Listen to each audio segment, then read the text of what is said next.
1장 5절에서 8절까지입니다. 요한 3서 1장 5절에서 8절.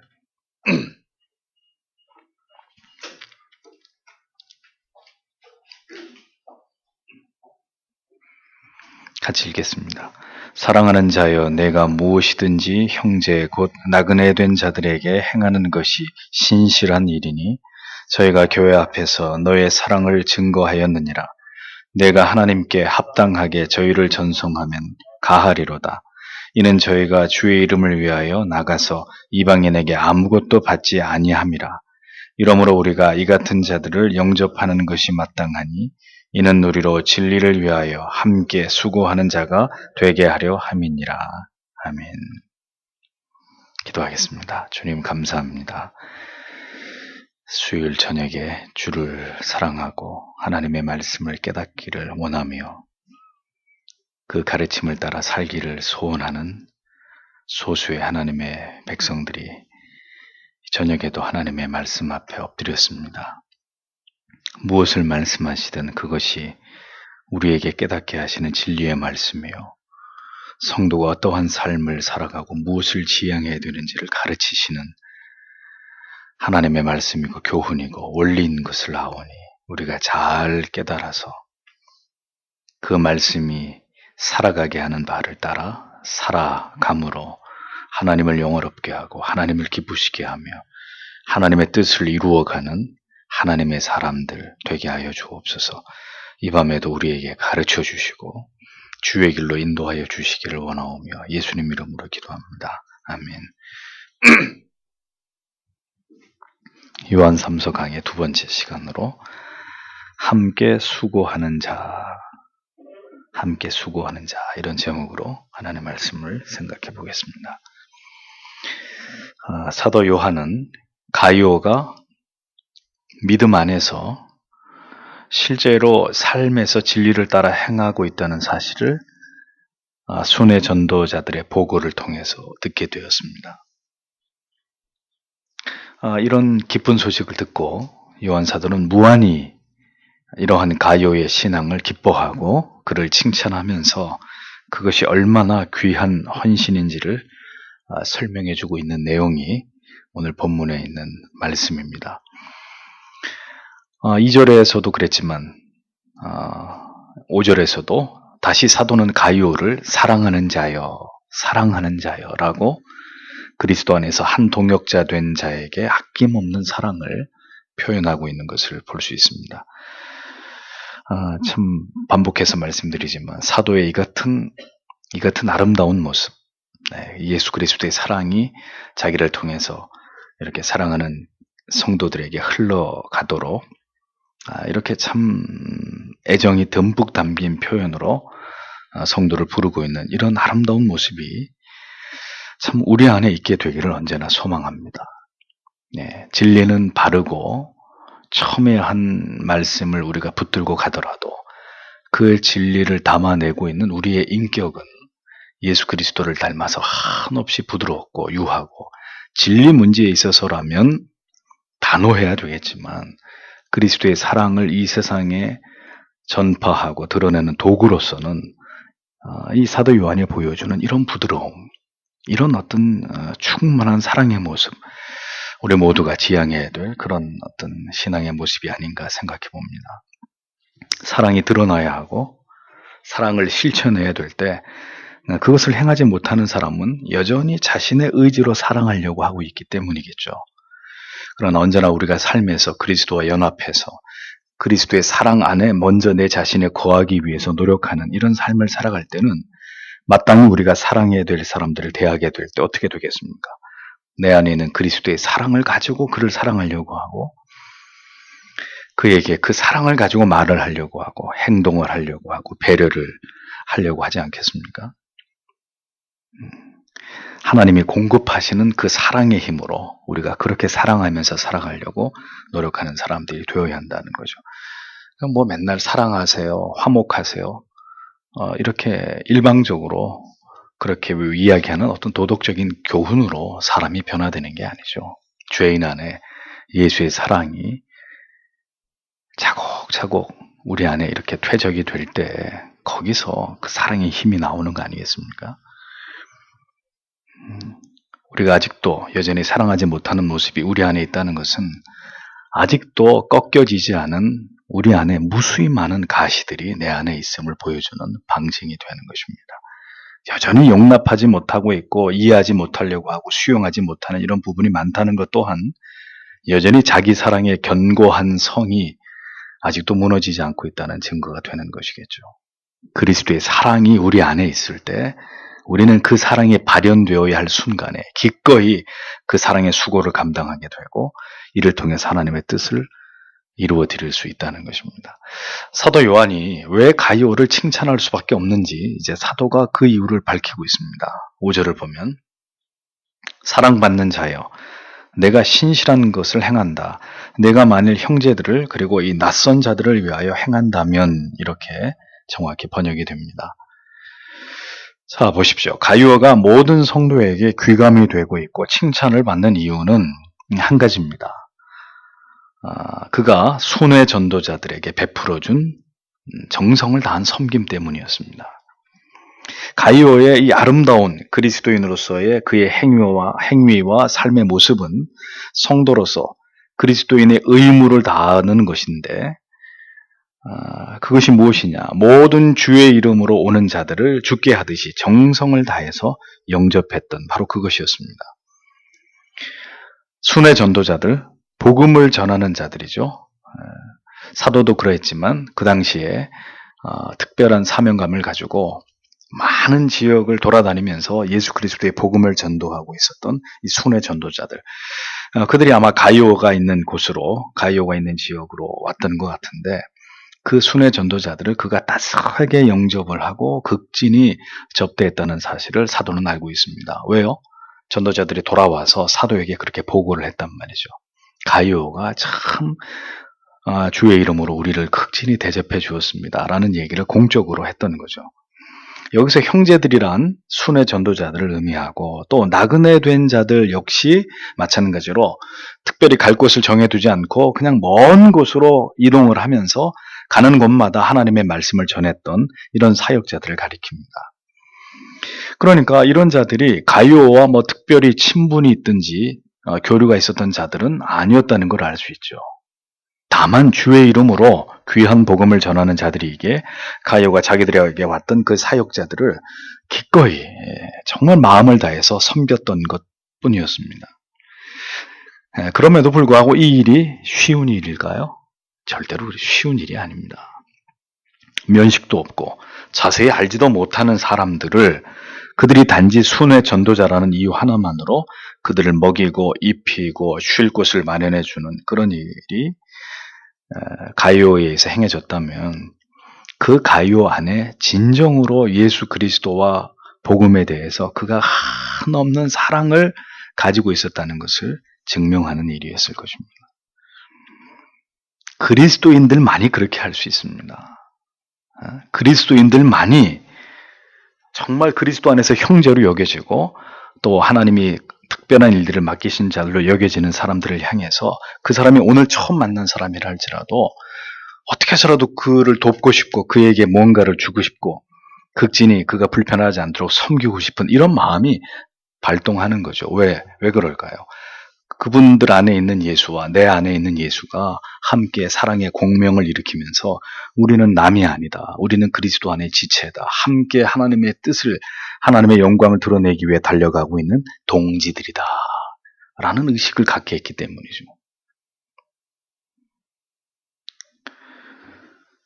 오직 예수 안에서 그의 피로 동맹을 맺은 사람들만이 그렇게 이기적이고 개인주의적인 이런 세상 속에서도 이렇게 특별한 사랑으로 오랜 세월 동안 알고 있었든지 그렇지 않았든지 그게 중요한 게 아니라 오직 예수 때문에 예수의 피로 동맹을 했다는 이유 하나 때문에 형제처럼 대할 수 있고 자매처럼 대할 수 있는 그들이 그리스도인들이라는 겁니다. 그리스도인들은 그래야 한다는 거죠. 가이오가 이러한 사랑의 섬김과 수고를 기꺼이 낯선 자들에게 감당할 수 있었던 것은 그 한 가지 이유 때문이었습니다. 바로 복음 때문에 예수 그리스도의 십자가의 사랑이라고 하는 지울 수 없는 우리 안에 있는 공통분모 때문에 기꺼이 그렇게 했던 것입니다. 이것이 바로 기독교의 가장 위대한 정신이라는 것을 가이오는 몸소 그것을 드러내고 있었던 것을 이제 사도 요한이 알게 되고 이것을 극진히 칭찬하지 않을 수 없었던 것을 요한 3서는 우리에게 보여주고 있는 것입니다. 가이오의 이러한 주의 일을 행한 자들을 향한 그의 모든 사랑의 수고를 사도가 어떤 일이라고 그렇게 정의하죠? 신실한 일이다 이렇게 얘기하죠. 예. 곧 형제 나그네 된 자들에게 행하는 것이 신실한 일이었다 이렇게 표현합니다. 여기서 신실한이라는 의미는 믿음과 일치하는, 그가 받았던 교훈에 순종하는 이런 의미가 됩니다. 그가 알고 있었던 것을 성실하게 행하는 이런 의미죠. 그러니 순회 전도자들을 섬기고 그들을 도운 일은 그가 성도로서 매우 합당한 일이었고 그가 지금까지 배운 복음의 가르침과 일치되는 아름다운 일이었다. 이렇게 가이오가 순회 전도자들을 섬긴 일에 대해서 사도는 그렇게 그것을 치하하고 인정하고 칭찬하고 있었다는 것입니다. 그 일은 사람에게 한 일이 아니라 하나님께 행한 신앙의 행위였다. 그런 의미죠. 구약에서도 보면 그 하나님의 사람들이 극진히 섬기는 예들이 나오잖아요. 아브라함도 그랬고 보면. 그러니까 성경에는 여러 곳에서 복음을 전하는 자들에 대해서 죽게 하듯이 영접해야 될 성도의 의무에 관해서 가르침을 남겨놓고 있습니다. 마태복음 10장 10절에도 보면 여행을 위하여 주머니나 두벌 옷이나 신이나 지팡이를 가지지 말라. 이는 일꾼이 저 먹을 것을 받는 것이 마땅함이니라 이렇게 기록되어 있어요. 가는 곳마다 성도들이 복음을 전하는 사도들에게 전도자들에게 이런 것들을 공개하고 제공해야 된다는 것을 함의하고 있는 말씀이죠. 40절에도 보면 너희를 영접하는 자는 나를 영접하는 것이요 나를 영접하는 자는 나 보내신 이를 영접하는 것이니라. 이렇게 사도들이 가는 곳마다 주의 이름으로 영접을 받을 것이라는 것을 말씀하고 있습니다. 요한복음 13장 20절에도 내가 진실로 너희에게 이르노니 나의 보낸 자를 영접하는 자는 나를 영접하는 것이요 나를 영접하는 자는 나를 보내신 이를 영접한 것이니라. 이렇게 기록되어 있습니다. 그러니까 다른 어떤 이유 때문이 아니라 단지 복음을 전하는 설교자, 전도자라는 이유만으로 가이오는 그에게로 다가왔던 어쩌면 낯설고 친분이 없는 자들일 수도 있었던 순회 전도자들을 이같이 극진히 섬김으로 그는 성경이 말씀하고 있는 성도의 도리를 다한 것이고 그것이 사도에게 칭찬을 들을 만한 아름답고 귀한 일이었다라고 요한 3서는 증언하고 있는 것입니다. 이 진리의 말씀의 원리와 그 뜻이 너무나 중요하기 때문에 우리 교회도 함께 이렇게 외롭고 힘들게 사역하시는 분들, 선교사님들을 비롯해서 목사님들을 돕고 있고 과거에도 그렇게 도왔던 그런 적이 있습니다. 근데 그분들 중에는 우리 여기 정창영 선교사님을 빼고는 제가 이전에 알았던 분들이 아니에요. 같은 교단 목사님도 아니고 저하고 뭐 어떤 친분 관계도 없는 분들이었어요. 자연스럽게 정말 하나님의 인도하심 속에 그런 귀한 사역을 하는 것을 알게 됐고 참 하나님이 주시는 마음으로 그렇게 해서 알게 된 그분들을 교회가 그렇게 그분들을 이렇게 도왔고 섬겼던 그런 경우들이었죠. 뭐 그런 항상 그 결과가 좋지 않아서 마음이 상하게 되는 경우도 있지만 우리가 마음이 상하는 것은 그렇게 중요한 일이 아닙니다. 결과를 떠나서 이러한 행위는 성경이 보듯이 귀한 일이고 주를 기쁘시게 하는 우리가 마땅히 해야 될 그런 일이기 때문입니다.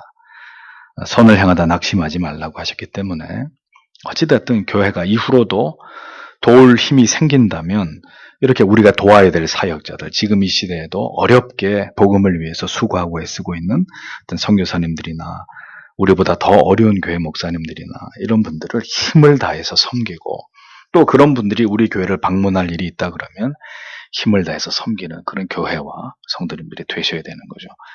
얼마 전에 페이스북에서 알게 된 우크라이나 선교사님이 꼭 저희 교회 한번 방문하고 싶으시다고 해서 저는 몰랐는데 한번 교회 주일 예배에 와가지고 이렇게 예배도 뒤에 앉아서 드리고 가셨더라고요. 본인 신분 안 밝히고. 근데 그분이 인상 깊게 생각한 것은 이제 우리 교회가 시편 찬송을 부르고 있고 개혁교회 전통을 이렇게 따라가고 있다는 거죠. 그분은 이제 총신 출신인데 합동측인데 그래서 한 2시간 얘기를 나눴는데 참 진솔하고, 그 선교사님들이 선교지에서 이렇게 교리 가르치고 이렇게 하기 쉽지 않거든요. 그런데 그분은 우크라이나에서 그렇게 하셨어요. 불과 몇 명 안 되지만 거기서 웨스트민스터 소위름대 가르치고 이렇게 하다가 이제 추방을 당해서 다시 들어갈 날을 기다리면서 한국에 와 계시는데, 참 딱하게도 그분을 도울 수 있는 아무것도 없어가지고, 예. 또 지금은 우리 교회가 한 분의 선교사를 더 책임지기도 어려운 일이고, 마음에 두고 있어요. 언젠가 우리가 또 도울 수 있는 힘이 있을 때 저 선교사님도 도와야 되겠다. 한 2시간 얘기 나누는 가운데 얼마나 그분이 복음에 대한 열정이 있고 영혼에 대한 사랑의 마음이 있는지 느껴지는데, 그렇습니다. 그런 분들을 이 사도의 가르침처럼 우리가 섬겨야 되고 도와야 되고, 그게 복음을 위해서 우리가 동역하는 일들이라는 거죠. 하나님이 기뻐하시는 우리가 마땅히 행해야 될 신실한 일이기 때문이라는 겁니다. 6절에서 7절을 보면 그들이 교회 앞에서 너희 사랑을 증언했다. 내가 그들을 하나님께 합당하게 전송하고 나서 잘 행할 것이다. 왜냐하면 그 이름을 위해서 그들이 떠났기 때문이다. 이방인들로부터 아무것도 취하지 않으면서 이렇게 직역이 됩니다. 자, 이제 가이오가 또 칭찬을 받았던 이유는 순회 전도자들을 극진히 섬겼을 뿐만 아니라 이제 그들이 떠날 때 성경에 합당하게 전송했다고 되어 있죠. 그냥 전송한다는 의미가 아니라 하나님이 보시기에 합당하도록 그렇게 전송을 했다. 이 말의 의미는 전도 여행에 필요한 일체의 모든 경비를 제공하고 그 필요를 다 가이오가 감당했다는 겁니다. 예. 내가 하나님께 합당하게 저희를 전송하면 이렇게 되어 있잖아요. 하나님이 보시고 판단하시기에 그 기준에 합당하도록 가이오는 최선을 다해서 넉넉하게 그 순회 전도자들이 남은 그 전도 여행을 감당할 수 있는 물질을 공급해 주었다. 그렇게 해서 그들을 기쁜 마음으로 떠나보냈다. 그런 뜻입니다. 그래서 이런 일들을 경험했던 순회 전도자들은 돌아와서 사도 요한 앞에서 그리고 교회 앞에서 가이오가 행한 선하고 아름다운 일에 대해서 공개적으로 아마 보고를 했던 것 같습니다. 예, 여기서 저희가 교회 앞에서 이렇게 돼 있잖아요. 교회 앞에서 너희 사랑을 증거하였느니라 이렇게 돼 있으니까 순회 전도자들을 돌아와서 사도 요한과 그리고 예루살렘 교회에서 우리가 이런 극진한 대접을 가이오에게 받았습니다. 공개적으로 그렇게 가이오를 칭찬하고 그의 선행을 얘기했던 것입니다. 자, 그러면 여러분, 선행은 오른손이 행한 일을 왼손이 모르게 하라고 하시는 것이 주님의 원칙인데, 그럼에도 불구하고 왜 순회 전도자들은 가이오의 선행에 대해서 사도와 교회 앞에 이것을 공개적으로 보고한 것일까요? 그것은 복음을 전하는 일에 있어서 이 같은 복음 전도자들, 사역자들을 섬기는 일은 매우 필요한 일이고 유용한 일이고 하나님의 뜻에 합당한 일이었기 때문입니다. 복음에 대한 사랑은 복음을 전하는 자에 대한 사랑으로 표현되어야 하고 복음을 전하는 일에 필요한 일들을 섬기는 행위로 구체화되어야 합니다. 여러분들이 복음을 사랑한다, 하나님의 말씀을 사랑한다. 그것이 어떻게 드러나야 되겠어요? 여러 가지 우리의 성도의 삶에서 드러나야 되는데 그 중에 하나가 뭐냐? 이렇게 하나님의 복음을 위해서 일하는 사람들을 후원하는 것. 그들의 섬김을 우리의 행위로 구체화해서 도와주는 것. 그것도 복음을 위한 열정과 사랑이다라는 것을 성경이 보여주고 있습니다. 그런데 왜 이렇게 가이오 같은 자들이 순회 복음 전도자들을 극진히 도와야만 했는지를 생각해 볼 필요가 있겠죠. 그 이유가 바로 다음 절에 기록되어 있습니다. 그것은 첫째, 순회 전도자들이 주의 이름을 위하여 떠났기 때문입니다. 순회 전도자들은 복음을 들고 이 도시에서 저 도시로, 이 성에서 저 성으로 옮겨 다녀야 했습니다. 그들은 안전한 곳에서만 절대 머물지 않았습니다. 복음을 극렬히 거부하는 곳, 또 복음을 전할 때 그들을 해하려고 하는 곳에서까지 목숨을 걸고 그들은 그런 곳에서 복음을 전했습니다. 그들은 그리스도가 구주시라고 하는 이 복음을 선포하고 이것을 증거하기 위해서 목숨을 내놓은 사람들이었습니다. 그들이 그렇게 그리스도의 복음을 힘있게 전하기 위해서는 뭐가 필요해요? 그 일들을 계속해 나갈 수 있는 물질적 자원과 후원이 필요한 것은 당연한 일이었기 때문에 그들을 섬기고 채워주는 일은 누가 감당해야 되겠어요? 반드시 교회와 성도가 감당해야 될 그런 일들이었다는 겁니다. 둘째는 그렇게 이방인들에게 이제 복음을 전하면서 아직 예수 그리스도를 알지 못하는 그들로부터는 뭘 받을 수 없어요. 어떤 지원도 받을 수 없어요. 내가 지금 복음을 전하면서 내 복음을 듣는 사람들에게 그런데 내 필요를 채워주십시오. 말할 수 없는 거죠. 받아서도 안 되고 받을 수도 없는 것입니다. 그것은 복음의 영광을 가릴 수 있는 것이고, 당시 사도가 요한 1서 2서에서 초대교회 안에서 일어나고 있었던 많은 문제점 중에 하나, 거짓 사도들이나 교사들이 판을 치고 있었잖아요. 그들이, 그런 이교도들이 파렴치한 짓들을 했거든요. 그들이 알고 있는 이 잘못된 복음이 아닌 다른 도를 전하면서 그것으로 이익을 취하고 있는 이런 정신 나간 짓들을 하고 있었습니다. 그러니 더더군다나 복음을 전하면서 그와 같이 오해될 수 있는 그런 행동이나 말은 해서도 안 되고 할 수도 없었던 것입니다. 그러니 순회 설교자들은 생계의 위협을 느끼면서 극빈한 삶을 살아갈 수밖에 없었던 것은 당연한 이유였겠죠. 복음을 전파하는 일에 모든 것을 쏟고 있을 전도자들을 교회와 성도가 후원하지 않으면 어떻게 그 사명을 이어갈 수 있었겠습니까? 사도 요한을 통해서 가이오의 이 일이 교회에 알려진 이유는 바로 그 같은 이유 때문입니다. 그리고 이러한 말씀이 오늘 성경에 이렇게 기록된 이유는 무엇 때문이겠어요? 복음을 전하는 자들을 돕고 섬기고 그들의 필요를 공급해주는 이 같은 일은 복음을 전하는 일 못지않은 직접적으로 선교하러 가고 직접적으로 순회 전도자들이 돼서 다니면서 이렇게 복음을 전하는 그 일을 내가 직접 하지 않더라도 그건 못지않은 하나님의 나라를 위해서 매우 아름답고 귀한 성도들의 주를 위한 헌신이기 때문이라는 겁니다. 하나님께서는 그렇게 복음 전도자들이 교회와 성도들의 도움을 받는 것을 기뻐하시는 것입니다. 그것이 하나님의 원리라는 거죠. 복음을 위해서 살아가는 사람들이 이 시대에 필요 이상으로 부를 누리는 것도 정신 나간 짓들이고 하나님의 영광을 가리우는 일이지만, 복음을 전하는 일 때문에 고통을 당하는 일도 그러한 사역자가 어디 있든 간에, 한국에 있든 어느 나라에 있든 간에 그가 사명을 감당할 수 있도록 돕고 후원해야 되는 일은 주님의 교회가 마땅히 감당해야 될 귀한 일이 아닐 수 없다는 겁니다. 그때나 지금이나 바른 진리를 전하는 목회자들이나 선교사님들은 어렵습니다.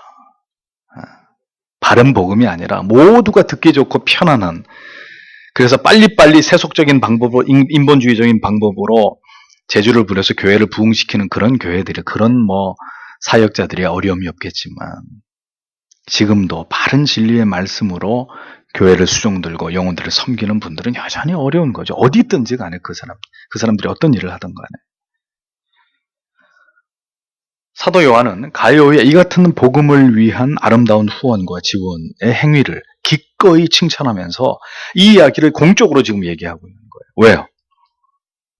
이런 이야기를 알림으로써 이런 선하고 아름다운 일들에 더 많은 교회와 성도들이 동참하기를 원했기 때문입니다. 그것을 교훈하려고 하고 있었던 것이죠. 그러니까 제2의 가이오, 제3의 가이오, 제4의 가이오가 나오기를 소망하면서 이 글을 쓰고 있었던 것입니다. 사도는 가이오처럼 모든 성도들이 이 선한 일에 함께 동참하는 것이 성도로 마땅한 일이고, 나아가서 이러한 선한 일은 우리로 하여금 진리의 동역자가 되게 하는 일이라고까지 말하고 있습니다. 8절에 그렇게 되어 있죠. 그러므로 우리가 이와 같은 자들을 받아들이는 것을 해야 한다. 우리가 진리의 동역자들이 되도록, 이렇게 기록되어 있습니다. 복음을 전하기 위해서 순회 전도자가 되어야 할 자들이 있고, 모두가 다 그렇게 해야 되는 게 아니죠. 모든 사람들이 다 생업 접고 전부 다 전도자로 그건 성경이 말씀하고 있는 바가 아니에요. 그렇게 특별히 헌신을 해서 그 일을 평생도록 해야 될 사람들이 있고, 그 일이 원활하게 잘 이루어지도록 가이오처럼 물질로 헌신하고 섬기는 자들도 있어야 되는 것입니다. 성도가 왜 경제 행위를 합니까? 여러분이 왜 지금 세상에 나가셔서 열심히 일을 하십니까? 여러분의 생계만을 위해서 일하시는 것일까요? 그렇지 않습니다. 우리는 예수께서 말씀하신 대로 그의 나라와 그의 의를 가장 우선하는 하나님의 사람들입니다. 우리는 하나님의 나라와 그 의를 위해서 살아가는 하나님의 자녀들입니다. 그렇다면 마땅히 우리의 물질 가운데 이 거룩한 일을 위해서 사용하고 헌신되고 지출하는 부분이 성도에게는 반드시 있어야 하는 것입니다. 반드시 나의 물질을 하나님께 드려서 그 일이 복음에 전해지고 복음을 위해서 살아가는 자들을 돕고 지원하는 그 일에 잘 쓰여지도록 그렇게 협력해야 되는 거룩하고 아름다운 사명이 모든 성도 여러분들에게 반드시 존재한다는 것입니다. 그 좋은 본보기가 바로 요한 3서에 나오고 있는 바로 가이오, 그의 이야기죠. 또 브리스길라와 아굴라가 부부 같은 그런 성도들의 이야기입니다. 순회 전도자들을 후원하는 일은 가이오에게만 해당되는 일이 아니라 이 글을 읽고 있는 모든 교회, 모든 성도들에게 필요한 일이라는 사실을 사도는 밝히고 있습니다. 복음 사역자들을 돕는, 복음을 전하는 일을 위해서 함께 동역하는 이 일은 성도 여러분들에게 참으로 귀한 일이 아닐 수 없습니다. 진리를 위해서 함께 수고하는, 함께 헌신하는 일, 사역자들은 사역의 현장에서, 그리고 성도님들은 그들을 지원하고 도움으로써 함께 복음을 위해서 수고하는 동역, 협력을 해나가는 것이죠. 복음을 전하는 일들을 위해서 물질로 섬기는 그 모든 일들이 성경은 분명하게 진리를 위해서 함께 수고하는 일이라고 아주 분명하게 명시하고 있습니다. 여러분이 목사와 함께 교회를 섬기고 계시는 것이고, 여러분들이 돕는 선교사님들과 함께 그 선교의 사역을 지금 감당해 나가고 계시는 것이고, 기독교 출판사를 비롯한 여러 복음을 위해서 일하는 중요한 기관과 함께 여러분들이 그 현장에서 그 일을 하고 있는 것 아니지만, 우리가 그렇게 기도와 물질로 그들을 도움으로써 그 하나님의 선하시고 기뻐하는 일들을 우리가 함께 감당해 나가고 있는 사람들이 된다는 것입니다.